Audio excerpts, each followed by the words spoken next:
시편 4편을 함께 살펴보도록 하겠습니다. 내가 부를 때에 응답하소서. 내 의의 하나님이여, 곤란 중에 나를 너그럽게 하셨사오니 내게 은혜를 베푸사 나의 기도를 들으소서. 인생들아, 어느 때까지 나의 영광을 바꾸어 욕되게 하며 헛된 일을 좋아하고 거짓을 구하려는가. 셀라. 여호와께서 자기를 위하여 경건한 자를 택하신 줄 너희가 알지어다.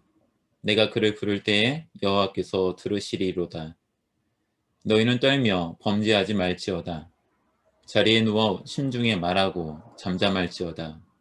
셀라. 의의 제사를 드리고 여호와를 의지할지어다.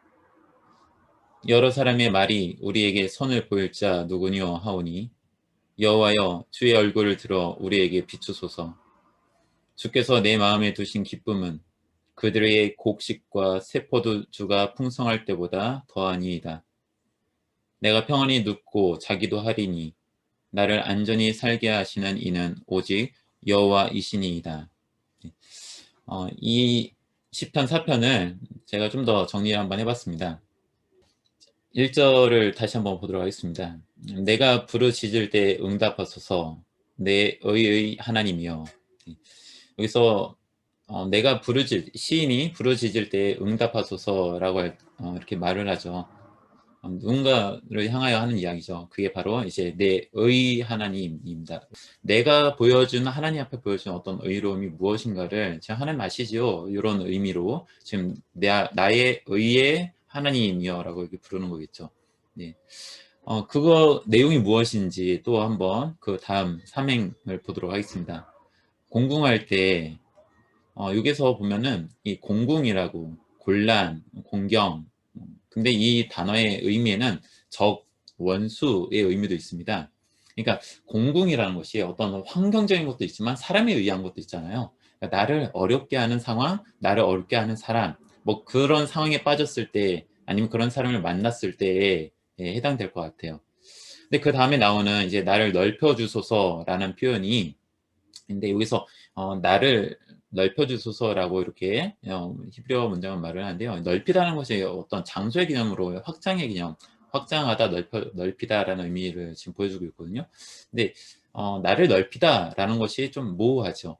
근데 그거를 한번 이렇게 보시면 좋을 것 같습니다. 이 공궁할 때 나를 넓혀주소서라는 것이 평행법에 의해서 그 다음 단락에서 다시 설명할 수 있습니다. 나를 불쌍히 여기소서, 나의 기도를 들으소서. 그러니까 나를 넓혀달라는 말이 나를 불쌍히 여기시고 나의 기도를 들어달라는 말하고 같은 의미로 보여질 수 있습니다. 그리고 그 앞에 공궁이라는 말이 어떤 상황, 그러니까 어떤 곤란한 처지, 공경, 어떤 사건이나 이런 것도 있겠지만, 여기서는 좀 더 시 전체의 내용을 봐서는 사람들에 대한 이야기인 것 같아요. 그냥 원수라고 해도 과언이 아닐 것 같습니다. 네. 그게 이제 2절에서 말을 하는데요. 인생들아, 이렇게 이야기를 합니다. 인생들아. 그래서 인생들이라는 것이 어떤 사람들인가 이제 좀 봐야 될 텐데, 이 어떤 사람들은 어떤 사람인지를 이 시는 이제 뒤에서 이렇게 설명합니다. 인생들아, 어느 때까지 나의 영광이 수치 가운데 있어야 하는가. 그래서 조금 곤란한, 그러니까 번역상 좀 명확하지 않은 것이 영광이라는 단어 같아요. 영광이라는 단어가 갖고 있는 다양한 의미들이 있는데요. 그 중에는 마음, 영혼, 정신, 심령과 같은 의미들이 같이 사용됩니다. 그래서 영광이라는 것이 나의 어떤 영화로움, 막 이런 것만 생각하는 것이 아니라, 나의 영광이라 할 때는 나의 마음, 아니면 내 영혼, 나의 정신, 심령, 이 육체하고는 좀 다르게 나의 어떤 정서적인 거, 아니면은 어떤 그런 영혼에 관한 그 모든 것들을 이제 표현해주는 또 하나의 어떤 그런 표현인 것 같아요. 자, 그런 나의 마음이, 나의 영혼이, 나의 정신이 수치 가운데 있어야 하는가라고 이야기를 합니다. 시인은 그렇게 이야기를 하죠. 언제까지 내가 이렇게 너희들 때문에 이런 나의 마음이 수치 가운데 힘든 상황에 놓여 있어야 되느냐라고 시인은 이야기하는 것이죠. 그 수치 가운데 있어야 한다. 나의 영광이 수치 가운데 있어야 된다. 나의 마음이, 나의 영혼이, 나의 정신이 수치 가운데 있어야 된다라는 것을 또 설명하는 것이 그 다음 이행입니다. 2절 이행. 헛된 일을 좋아하는 것을, 그리고 거짓을 구하는 것을. 이 시인은 적어도 이 수치라는 것이 무엇인가라고 말할 때 헛된 일을 좋아하는 것, 거짓을 구하는 것이라고 시인은 말하고 있어요. 그래서 언제까지 내가 이런 상황에 놓여 있어야 되느냐. 나의 마음과 나의 영혼이 이런 헛된 일을 좋아하고 거짓을 구하는 것을 언제까지 내가 이거 해야 되는가. 근데 이게 인생들아 라고 이야기를 하죠. 그러니까 어떤 인생, 다른 사람들로 인해서 내가 이런 것에 시달리는 삶을 이 시인은 살고 있다라고 지금 말을 하고 있어요. 그 상황을 하나님 앞에, 하나님 나를 넓혀주세요. 나를 불쌍히 여기소서. 나를 불쌍히 여기시고 나의 기도 좀 들어주세요 라고 이야기를 하죠. 왜 그러냐, 이 시인은 적어도 하나님 앞에 의로운 삶을 살고 있다라고, 나의 의의 하나님 이렇게 하나님을 부르고 있죠.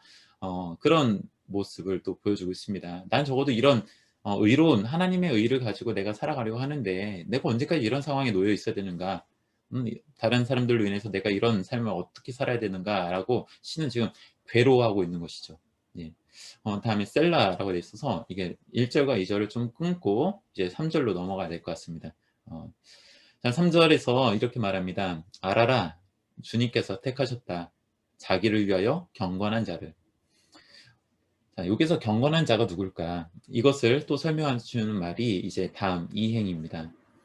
주님께서 들으신다. 내가 그를 부를 때. 주님께서 들으신다. 그 위에서 주님께서 택하셨다. 자기를 위하여 경건한 자를 택하셨다라고 했잖아요. 근데 주님께서 들으신다. 내가 그를 부를 때. 그러니까 택하신 사람, 경건한 사람이 있는데 주님께서는 내가 부를 때에 들으신다라고 하니까 결국은 그 경건한 자가 누구냐? 바로 이 시인 자신을 지금 의미하고 있는 것이죠.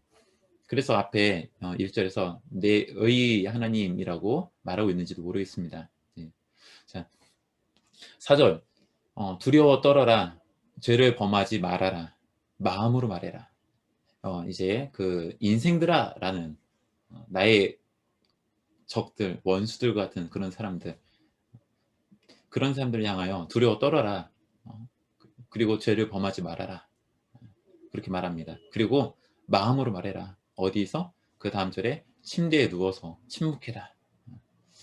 침대에 누워서 그냥 혼잣말, 그냥 혼자만 말하고 더 이상 다른 많은 사람들 앞에서 그런 말 하지 말아라. 침묵해라. 죄를 범하지 말아라. 두려워하고 죄를 범하지 말아라. 이렇게 말하는 거죠. 침묵해라. 그래서 4절이 일행과 이행이 그 의미를 같이 해석해 주고 있습니다. 네. 시인이 이렇게 3절과 4절을 통하여 이제 그 공공한 상황에 있는, 그리고 자신을 공공한 상황에 빠지게 한 사람들 혹은 원수들을 향하여 그렇게 말을 합니다.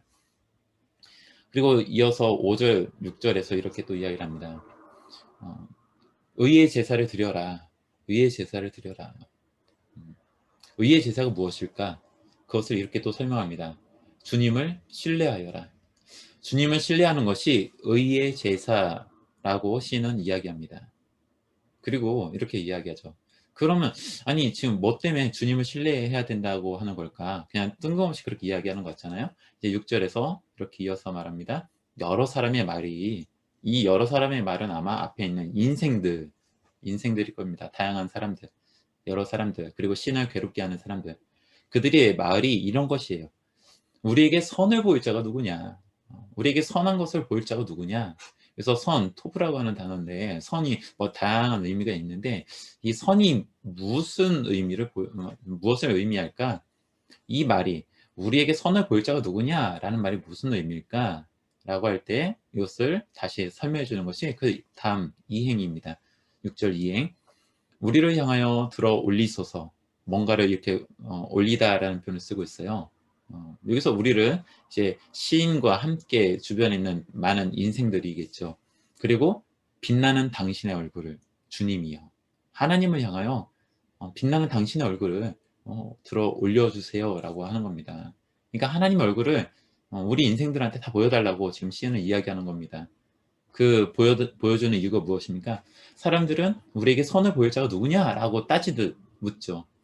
과연 이 세상에 의로움이 무엇이냐, 선한 것이 무엇인지, 우리한테 그 기준을 이렇게 제시할 게 누구냐, 무엇이냐라고 사람들이 말을 할 때 시인은 주님의 얼굴을 우리에게 비춰서 그 비치시는 그 얼굴을 들어 올려서 우리에게 보여달라라고 말합니다. 즉 하나님의 얼굴이, 즉 하나님이 선이시고 그 하나님이 의의 어떤 기준이 된다라고 시인은 또 이야기하는 것이죠.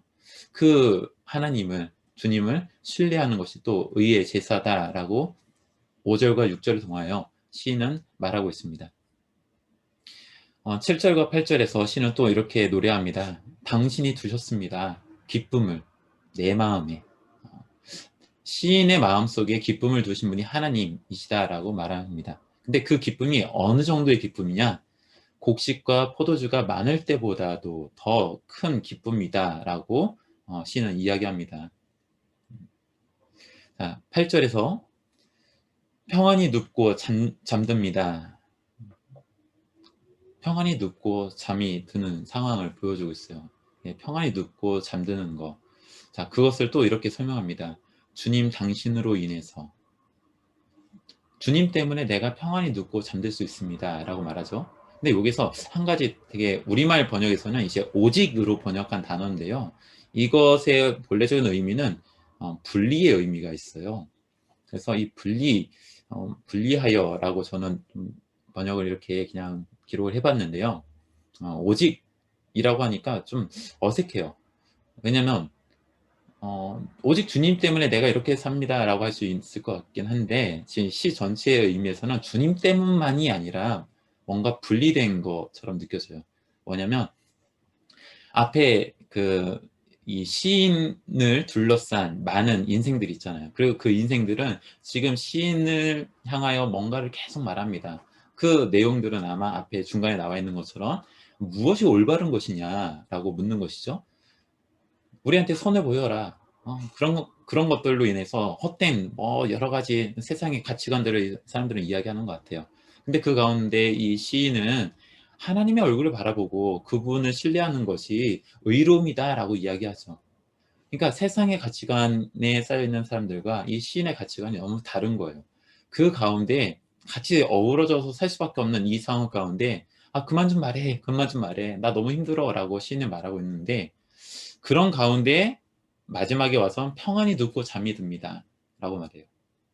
물론 다른 사람들 이 인생들을 향하여 말하지 말아라, 침묵해라 라고 했지만은 그 사람들이 그렇게 현실적으로 볼 때 그렇게 하진 않겠죠. 결국 이 평안히 눕고 잠이 드는 것은 이 시인의 마음에 하나님께서 이런 것이 있음에도 불구하고 평안할 수 있도록, 즉 내 마음이 여기서 떨어져서 하나님한테 온전히 있는 상황을 보여주는 것 같아요. 그래서 저는 분리하여라고 말한 이유가 바로 이런 상황 속에서 이 시인의 마음이 이제 완전히 떠나서 하나님만 온전히 볼 수 있는 상황으로 되었다는 것을 이 시가 전체적으로 말하고 있는 것 같아서 이렇게 분리하여라고 표현을 해봤습니다. 물론 번역은 자연스럽지는 않습니다. 네, 자연스럽지는 않고요. 한번 그것을 또 시 전체에 10편, 4편 전체를 통해서 한번 생각해 보시면 좋을 것 같습니다. 그렇게 주님 당신으로 인하여, 그리고 내가 그들의 가치관이나 그런 것에서 분리하여 내가 이런 마음으로 내가 평안히 눕고 잠이 듭니다.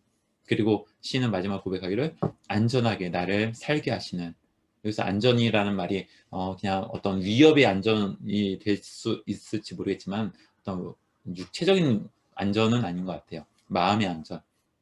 그래서 아까 그 혼란스러운 그 상황 가운데 놓여있던 그 시인의 마음이 이제는 주님으로 인해서 이제 그런 것들과 이제 무관하게 내가 하나님 앞에 나의 의로움이 무엇인지를 더 확실하게 자리 잡고 내가 살아갈 수 있다라는 고백으로 이 전체는 끝나고 있습니다. 그래서 처음에 했던 말에서 끝으로 가면 갈수록 자신이 하나님을 신뢰하고 있다는 것이 더 확실해지고 있고요. 그 마음이 결단이 더 굳건해지는 것을 이 시 전체의 흐름을 통해서 우리는 알 수 있게 됩니다. 여기서 또 한 가지 우리가 또 주목해 볼 것은 이 시 안에서 반복되는 단어들의 사용인 것 같아요. 그래서 부르짖을 때 처음에 그 1절과 2절에서 나오면은 이 부르짖다라는 말이 있어요. 그리고 나의 의라고 하는 게 있고요. 또 들으소서라는 말이 있습니다. 근데 그것이 다시 3절과 4절에서 주님께서 들으신다. 내가 그를 부를 때 시인이 이제 확신해, 주님께서 내 기도를 들으실 거야. 그 응답하시는 주님을 또 알고 있는 거죠.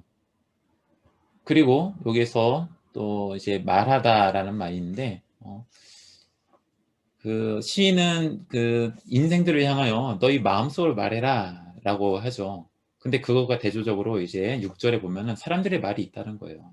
어 시인이 원하기는 저 사람들이 말하지 않았으면 좋겠어요.